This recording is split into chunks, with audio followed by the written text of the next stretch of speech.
Formula unit का मास है और ये एक आयन का मास है, एक पार्टिकल का मास। बट अगर ये 18 AMU की बजाय 18 AMU की बजाय ये मास हम कर देते हैं 18 ग्राम, 18 ग्राम, तो फिर बेटे ये एक मॉलिक्यूल नहीं रहेगा, ये क्या हो जाएगा, ये हो जाएगा 1 मोल। ये क्या हो जाएगा, 1 मोल ऑफ वाटर। अगर ये जो मास 12 AMU है कार्बन का, अगर बेटे आप इसे 12 AMU की बजाय 12 ग्राम कर दें तो फिर ये एक एटम नहीं रहेगा, फिर हो जाएगा 1 mole of carbon. Keep it mind here, ये फॉर्मूला मैस है।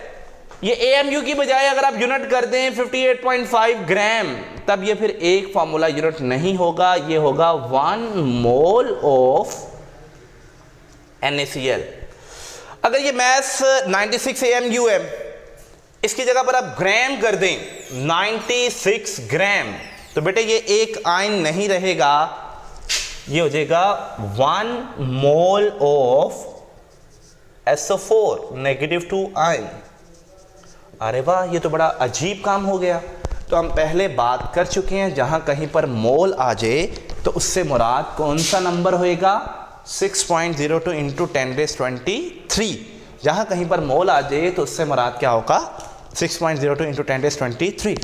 ले जी, ये एटॉमिक मास है, AMU की बजाय ग्राम में जाहिर कर दिया, तो इसको हमने कह दिया ये क्या है, मोल।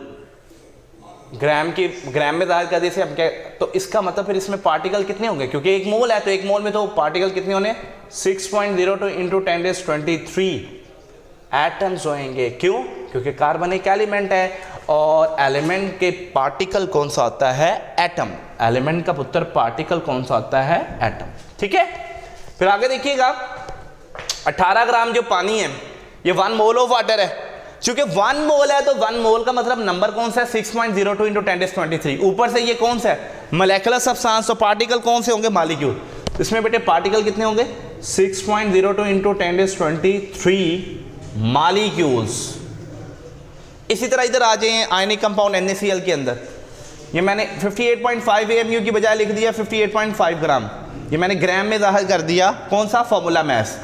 तो चूंकि अब ये एक मोल है तो आयनिक कंपाउंड के पार्टिकल होते हैं फॉर्मूला यूनिट, तो इसमें कितने पार्टिकल्स होंगे, 6.02 इंटू 10⁻23 फॉर्मूला यूनिट होंगे, 23 फॉर्मूला यूनिट होंगे।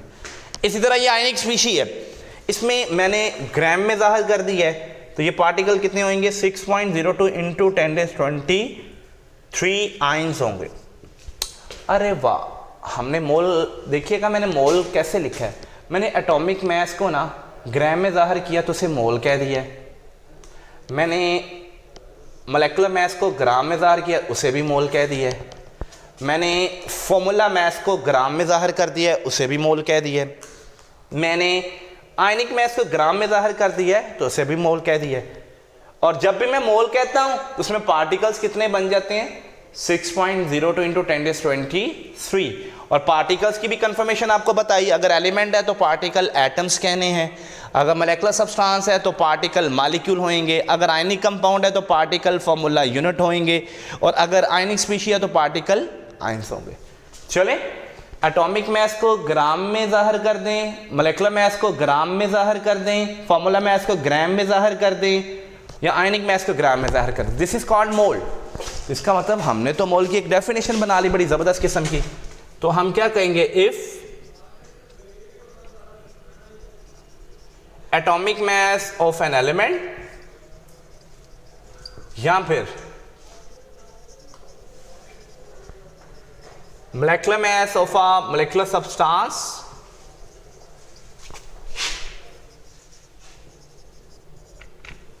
या फिर formula mass of an ionic compound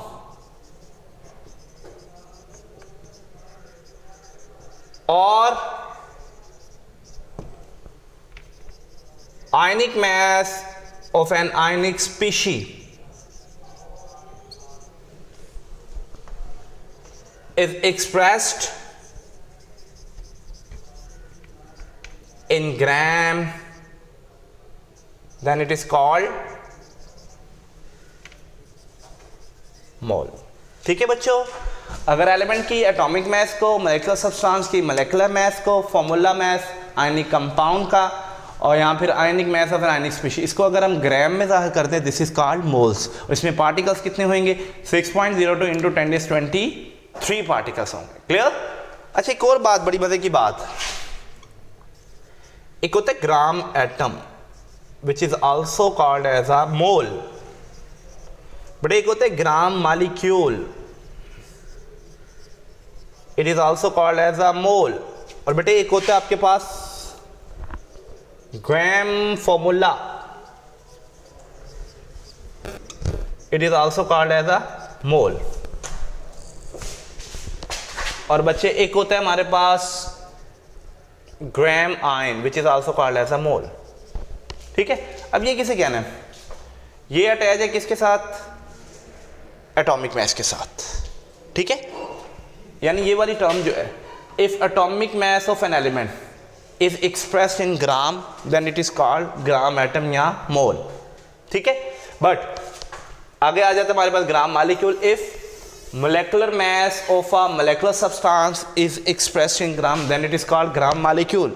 फिर आगे आ जाता है gram formula, if formula mass of an ionic compound is expressed in gram it is called gram formula। फिर आगे आ जाता है ग्राम ion, if ionic mass of an ionic species is expressed in gram, if ionic mass of an ionic species is expressed in gram it is called gram ion, it is called gram ion। Clear होगी बात ये जी बच्चों? अब इसका आ जाता है formula जी, number of moles of a substance, number of moles of a substance, ये बेटे किसके बराबर होता है? mass of substance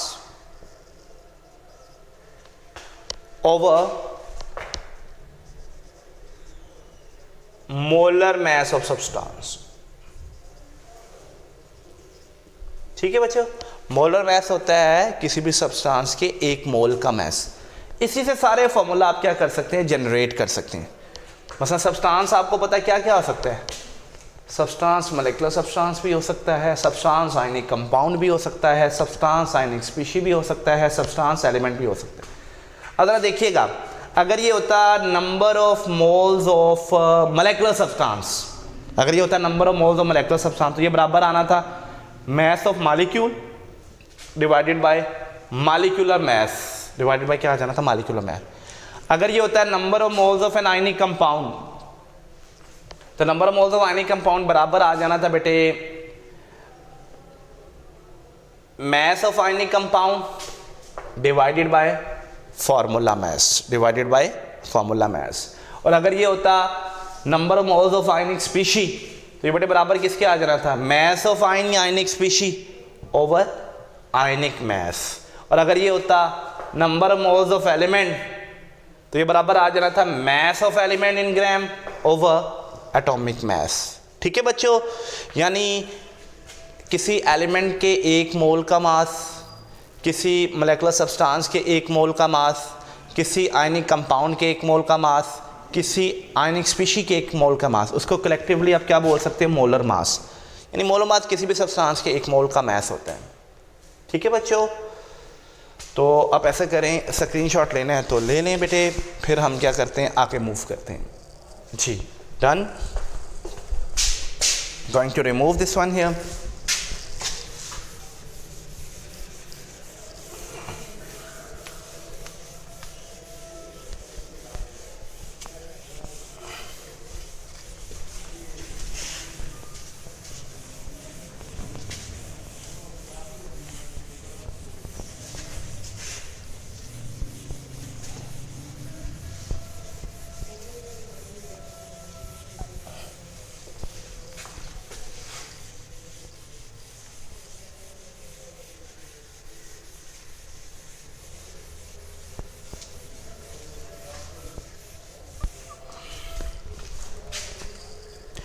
जी बच्चों, नेक्स्ट आ जाएगा हमारे पास एवोगाड्रोस नंबर।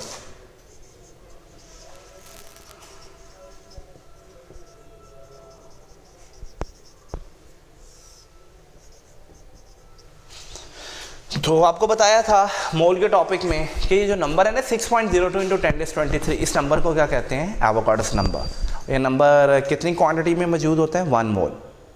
सो आप बात कर सकते हैं total number of atom present in 1 mole of an element is called Avogadro's number. Total number of molecules present in 1 mole of a molecular substance is called Avogadro's number. Total number of formula unit present in 1 mole of an ionic compound is called Avogadro's number. Total number of ions present in 1 mole of an ionic species is called Avogadro's number. और अगर general हम बात करना चाहें तो हम क्या कर सकते हैं? Total number of particles which are present in 1 mole of a substance. Total number of particles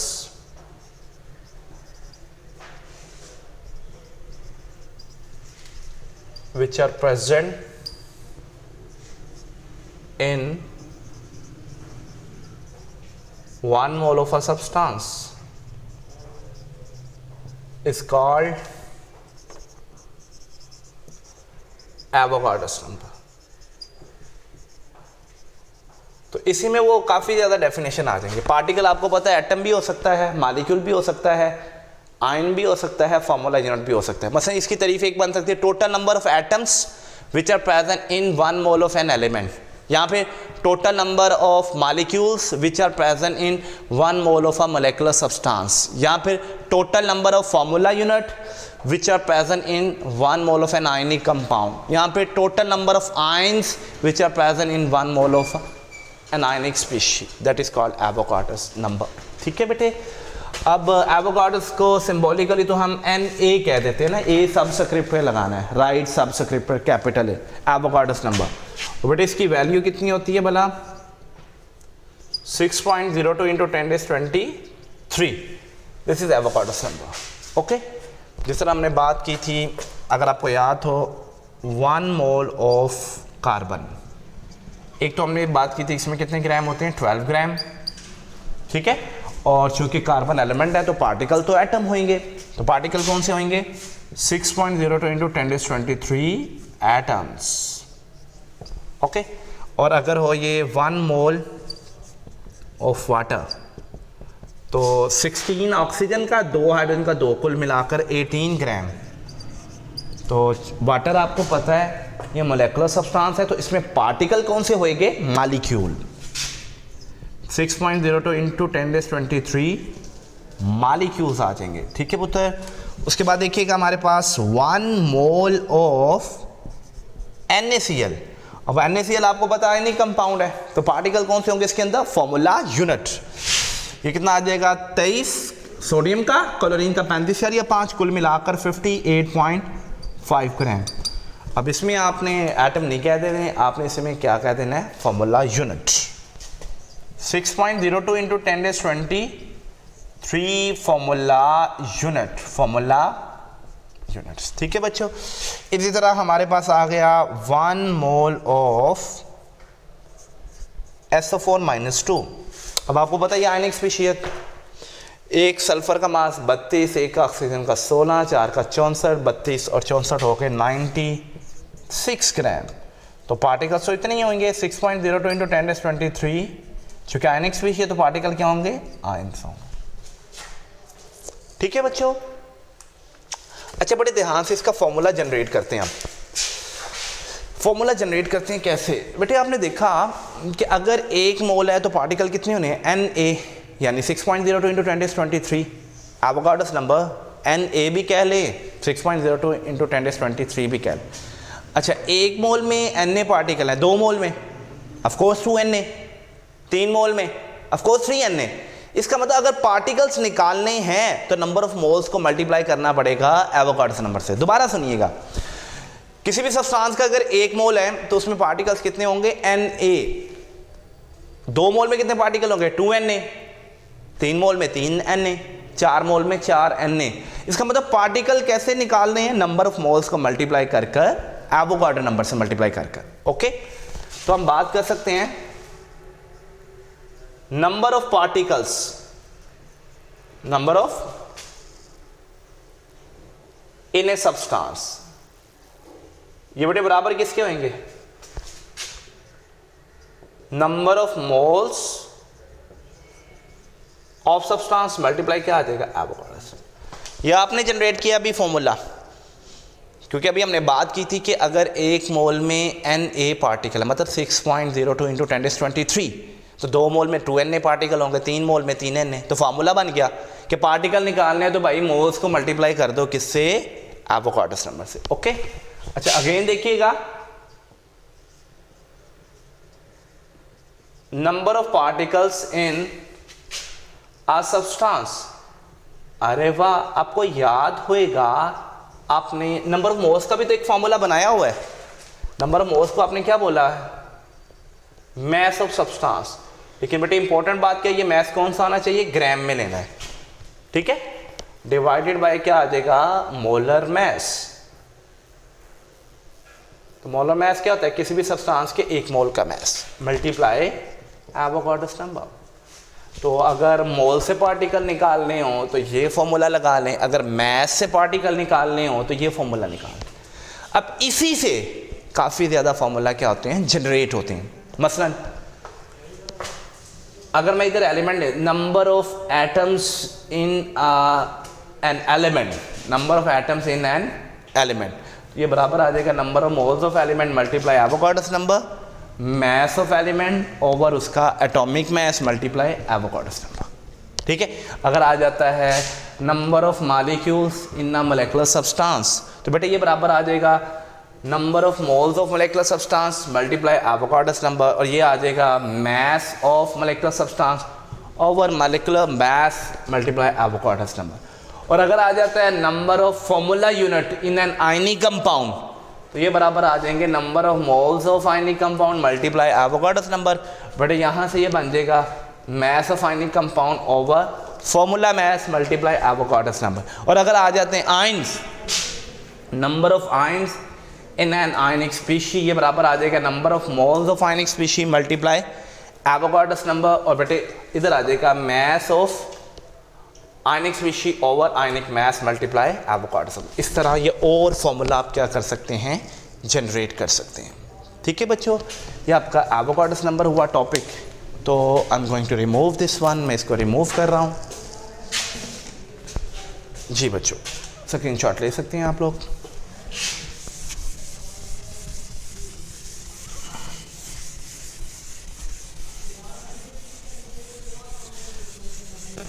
बेटा ये कंसाइज लेक्चर है, ये डिटेल लेक्चर नहीं है।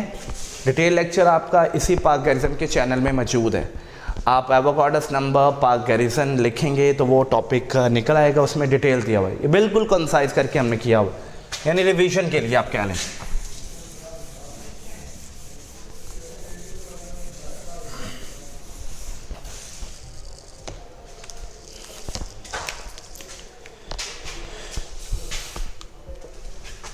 जी बच्चों, नेक्स्ट हमारे पास आ जाता है मोलर वॉल्यूम। ये किसे कहते हैं?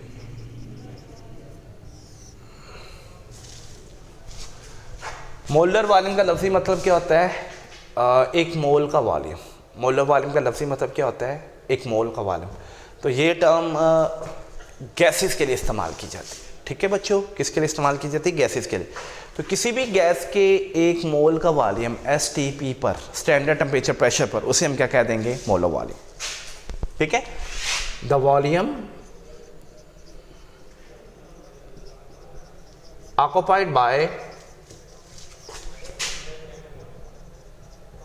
1 mole of a gas at STP, that is called molar volume. अब गैस से मुराद इसमें आइडियल गैस ली जाती है ज़्यादातर, कि कोई भी गैस ले लें आप, अगर उसका 1 मोल है स्टैंडर्ड टेम्परेचर प्रेशर पर, तो उसका जो वॉल्यूम होगा that is called as a molar volume. Molar volume को हम Vm से भी ज़ाहिर कर सकते हैं। ठीक है बेटे, the volume occupied by 1 mole of a gas eight STP is called molar volume. ठीक है, तो बेटे इसकी वैल्यू कितनी होती है? बेटे कोई भी गैस हो, अगर उसे आइडियल गैस मान लिया जाए तो गैस के 1 मोल का वॉल्यूम हमेशा कितना लिया जाता है? 22.414 क्यूबिक डेसीमीटर एट STP। ठीक है। और ये वैल्यू बेटे बराबर होती है 22414 क्यूबिक सेंटीमीटर के, और ये वैल्यू बराबर होती है 0.022414 क्यूबिक मीटर के। ये भी मोलर वॉल्यूम है, ये भी मोलर वॉल्यूम है, ये भी मोलर वॉल्यूम है, गैस के एक मोल का वॉल्यूम जो होता है। अच्छा ये एसटीपी क्या है बेटे? एसटीपी क्या है? Stand for standard temperature pressure. अब स्टैंडर्ड टेम्परेचर प्रेशर बोले तो टेम्परेचर बेटे आपका कितना हो 0 डिग्री सी, जिसको आप 273 केल्विन बी कह सकते हैं, और प्रेशर बेटे हो 1 atm, this is called STP.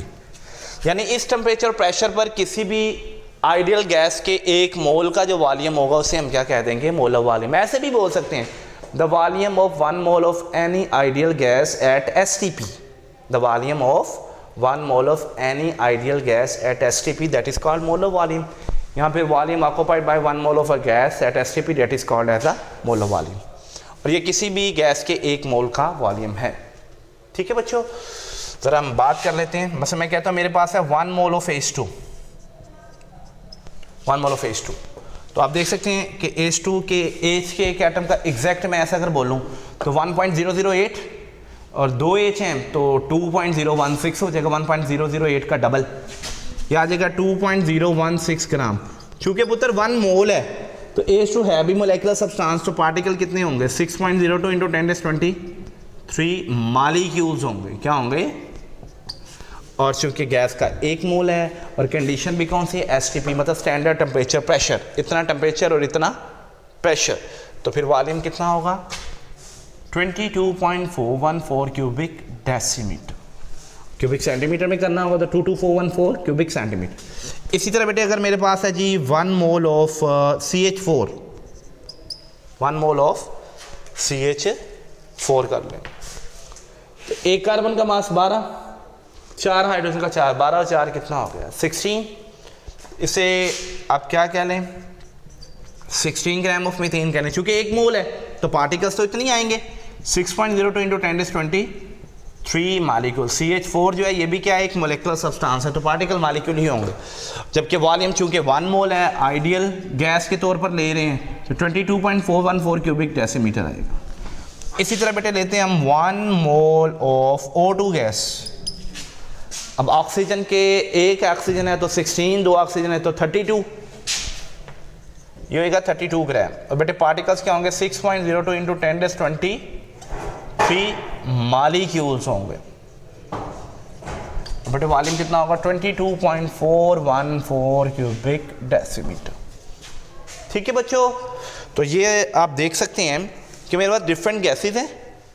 अगर उनका एक मोल मैं ले रहा हूँ, डिफरेंट गैसेज का कितने मोल ले रहा हूँ? 1 मोल, तो उनके मैसेज डिफरेंट है, लेकिन उनमें मालिक्यूल की तादाद और वॉल्यूम वो सेम है eight STP, eight STP.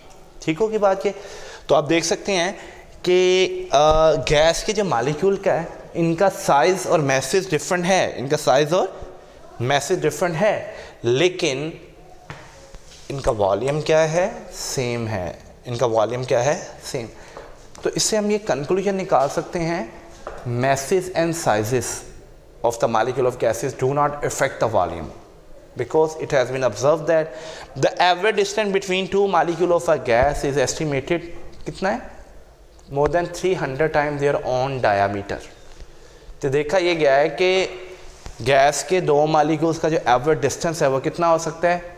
Gas के मॉलिक्यूल का जो डायामीटर उससे 300 गुना थोड़ा ज़्यादा हो सकता है। क्लियर होगी बात की? देखिए ये भी मैं रिमूव कर रहा हूँ टॉपिक। अगला टॉपिक बड़ा जानदार किस्म का है, उसको हम देखते हैं। पहले ये रिमूव कर रहा हूँ पुत्र मैं।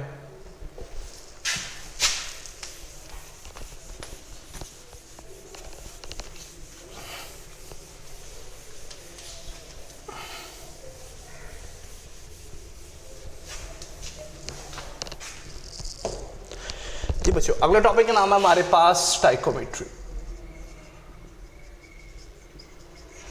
ये किसे कहते हैं? स्टाइकोमेट्री को पढ़ने से लिए हम एक केमिकल इक्वेशन लेते हैं, मसलन कार्बन सॉलिड फॉर्म में, इसको ऑक्सीजन के एक्सेस अमाउंट में हम जला रहे हैं या ऑक्सीजन में जला रहे हैं, according to balance chemical equation कह लें, CO2 गैस बनेगी। ठीक है, आप देख सकते हैं this is a balance chemical equation. Okay, अब इसमें कार्बन अगर 1 मोल कंसीडर कर लें तो ये कितना होगा 12 ग्राम। O2 अगर 1 मोल कंसीडर कर लें तो 16 + 16 32 ग्राम। और इधर आप देखिएगा एक कार्बन अगर 12 ग्राम है और 2 ऑक्सीजन 32 हैं तो 32 और 12 कितने हो गए 44। अरे वाह, ग्रेट हो गया। आपको ऐसा लग नहीं रहा कि यहां पर एक जबरदस्त किस्म का रिलेशन कायम हो गया? एक और देख लें, कार्बन कितने मोल है जी 1 मोल, O2 कितने मोल है जी 1 मोल, CO2 कितने मोल है जी 1 मोल। अच्छा एक और देखिएगा, कार्बन कितने मोल है 1 मोल, ऑक्सीजन अगर 1 मोल एसटीपी पे ली है तो मुझे बताइएगा कितना वॉल्यूम होगा 22.414, क्योंकि 1 मोल है, 1 मोल का वॉल्यूम हम पढ़ चुके हैं कि इतना होएगा 22.414 क्यूबिक डेसीमीटर। अगर क्यूबिक सेंटीमीटर में करना है तो 22414 क्यूबिक सेंटीमीटर। कार्बन डाइऑक्साइड का भी अगर 1 मोल है, इसे आइडियल गैस कंसीडर करें तो ये भी वॉल्यूम कितना होगा 22.414 क्यूबिक डेसीमीटर। ठीक है। अच्छा एक और रिलेशन देखिएगा, ऑक्सीजन अगर 1 मोल है तो मॉलिक्यूल कितने होंगे 6.02 × 10⁻³ मॉलिक्यूल्स, राइट। कार्बन डाइऑक्साइड 1 मोल है तो मॉलिक्यूल कितने होंगे 6.02 × 10⁻³ मॉलिक्यूल्स। अरे वाह, हमें क्या पता चल रहा है? हमें पता चल रहा है कि 12 ग्राम अगर कार्बन 32 ग्राम ऑक्सीजन से मिलता है तो 44 ग्राम कार्बन डाइऑक्साइड बनता है। या 1 मोल कार्बन अगर 1 मोल O2 के साथ मिलता है तो 1 मोल CO2 बनता है। या 1 mole carbon 22.414 cubic decimetre O2 के साथ ट्रीट करता है तो 22.414 क्यूबिक डेसीमीटर कार्बन डाइऑक्साइड बनता है। या 1 मोल कार्बन अगर 6.02 × 10⁻³ मॉलिक्यूल्स ऑफ O2 के साथ रिएक्ट करता है तो 6.02 × 10⁻³ मॉलिक्यूल्स हासिल होते हैं। अच्छा 44 ग्राम कार्बन डाइऑक्साइड है, अगर मैंने 88 ग्राम कार्बन डाइऑक्साइड लेना है तो फिर क्या करना पड़ेगा? ऑफ कोर्स मुझे ये डबल किया है तो मैं ये भी डबल कर दूंगा, ये भी डबल कर दूंगा। मुझे 88 ग्राम कार्बन डाइऑक्साइड हासिल करनी है तो कार्बन मुझे 24 चाहिए होगा ग्राम और ऑक्सीजन मुझे 64 ग्राम। अच्छा ये एक ना एक मिकदारी ताल्लुक आ रहा है किस किस के दरमियान, रिएक्टेंट्स के दरमियान और प्रोडक्ट्स के दरमियान। This is a quantitative relationship. ठीक है, तो केमिस्ट्री की वो ब्रांच जो रिएक्टेंट और प्रोडक्ट के दरमियान क्वांटिटेटिव रिलेशनशिप को डील करती है इन अ बैलेंस केमिकल इक्वेशन, उस ब्रांच को हम क्या कहते हैं? स्टोइकियोमेट्री। स्टोइकियोमेट्री। ठीक है, लेट्स सी हियर स्टोइकियोमेट्री जो है इसको हम डिफाइन कर लेते हैं। The branch of chemistry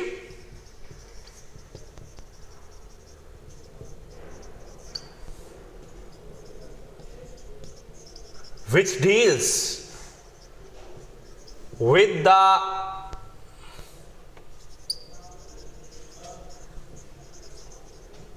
quantitative relationship. The branch of chemistry which deals with the quantitative relationship between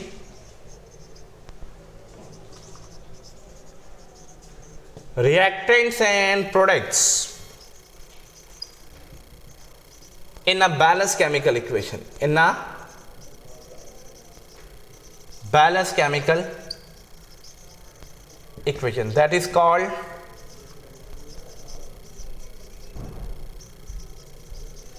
stoichiometry. ठीक है, केमिस्ट्री की वो ब्रांच जो कि डील करती है रिएक्टेंट और प्रोडक्ट के दरमियान क्वांटिटेटिव रिलेशनशिप, कब? बैलेंस केमिकल इक्वेशन के अंदर, उसे हम क्या कह देते हैं? स्टोइकियोमेट्री। अच्छा बेटे इसके साथ कुछ टर्म्स हैं। स्टोइकियोमेट्रिक अमाउंट किसे कहते हैं?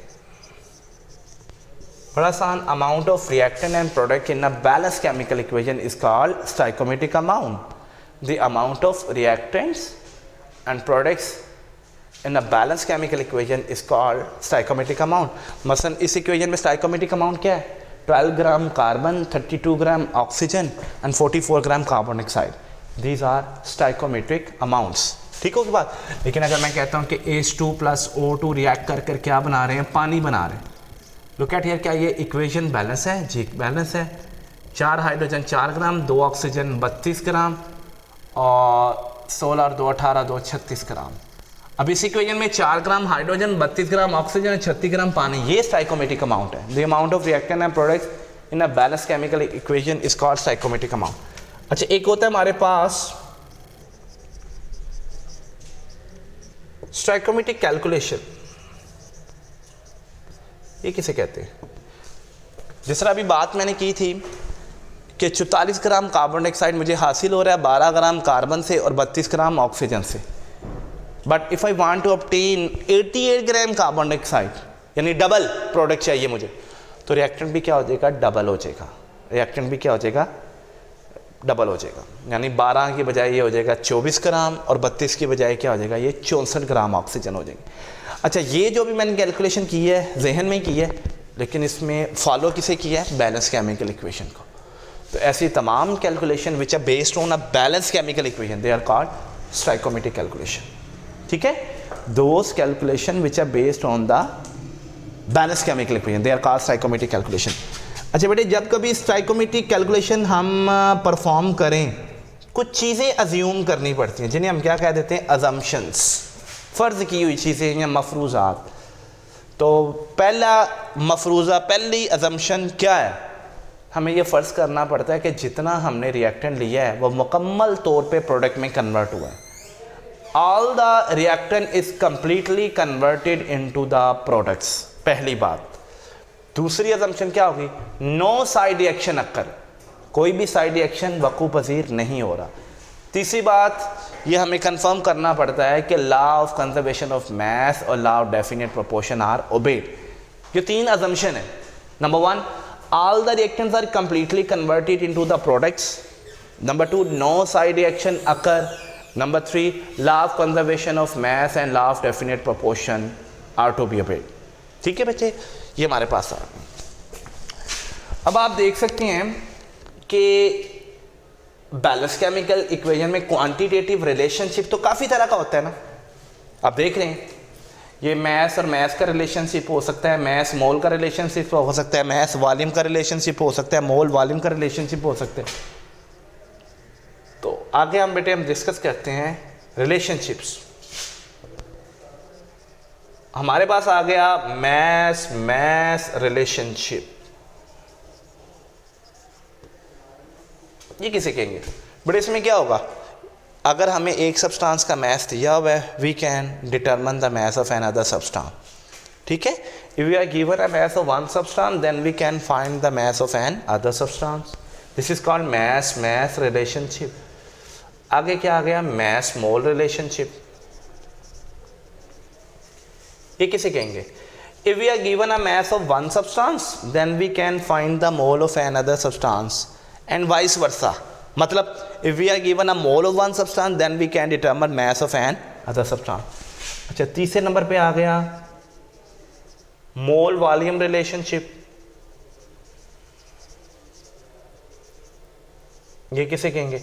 if we are given mole of one substance we can find out the volume of another substance and vice versa. मतलब if we are given volume of one substance we can find the mole of an other substance. इसी तरह मोल मोल relationship हो सकता है जिसमें हमें एक substance का मोल दिया होगा, हम दूसरे सब्सटेंस के मोल निकाल सकते हैं। इसी तरह बेटे हमारे पास मैस वॉल्यूम रिलेशनशिप भी हो सकता है जिसमें एक सब्सटेंस का मास दिया होगा, दूसरे सब्सटेंस का हम वॉल्यूम निकाल सकते हैं। ठीक है बच्चों, आई थिंक सो ये क्लियर हो गया बेटे। मैं इसे रिमूव कर रहा हूँ, फिर इसके बाद नेक्स्ट टॉपिक हम देखते हैं जी। ओके,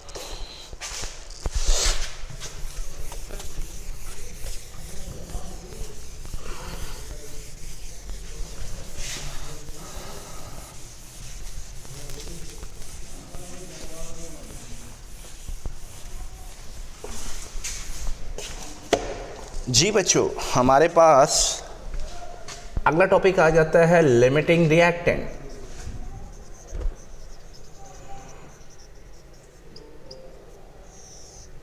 ये कैसे कहते हैं?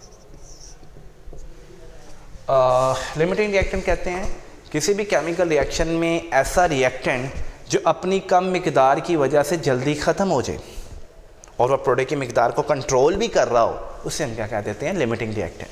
ठीक है, the reactant in a chemical reaction which consume earlier due to its smaller quantity and it controls the amount of product that is called as a limiting reactant.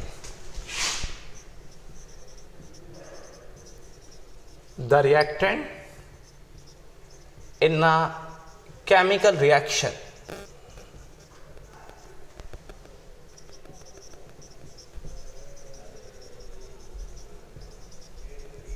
which consumed earlier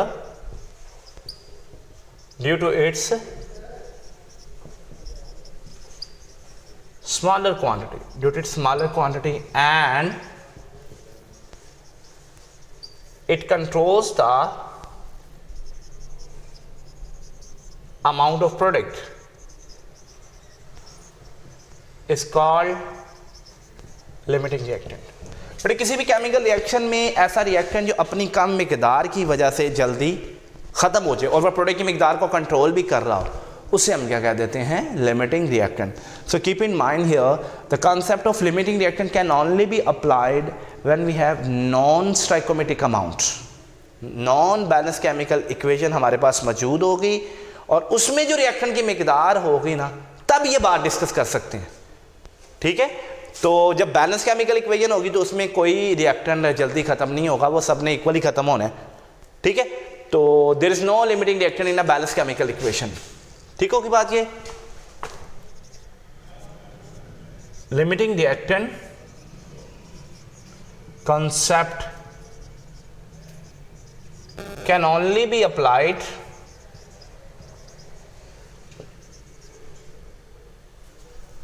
when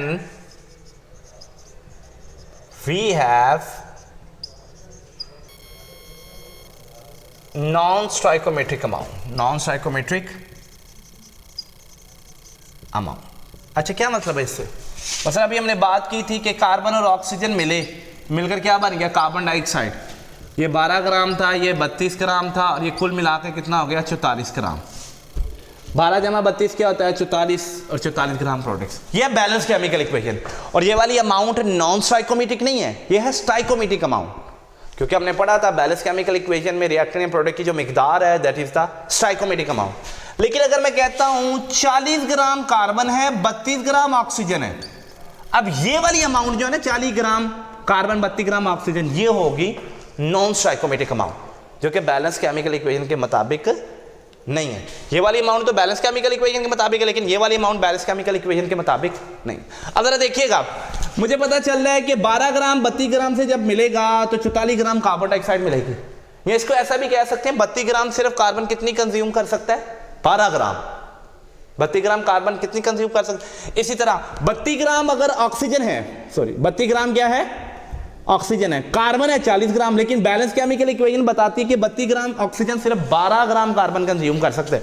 अब carbon हजारों ग्राम भी हो, लेकिन oxygen अगर 32 ग्राम है तो वो उसमें से कितने कार्बन लेगा, 12 ग्राम। यानी 32 ग्राम ऑक्सीजन 12 ग्राम कार्बन जब कंज्यूम करेगा तो 44 ग्राम कार्बन डाइऑक्साइड बनेगा। खत्म क्या होगा, ऑफ कोर्स ऑक्सीजन खत्म हो जाएगी इसमें। तो 40 ग्राम कार्बन में से इस्तेमाल हुआ सिर्फ 12 ग्राम कार्बन, 40 ग्राम कार्बन में से सिर्फ इस्तेमाल हुआ 12 ग्राम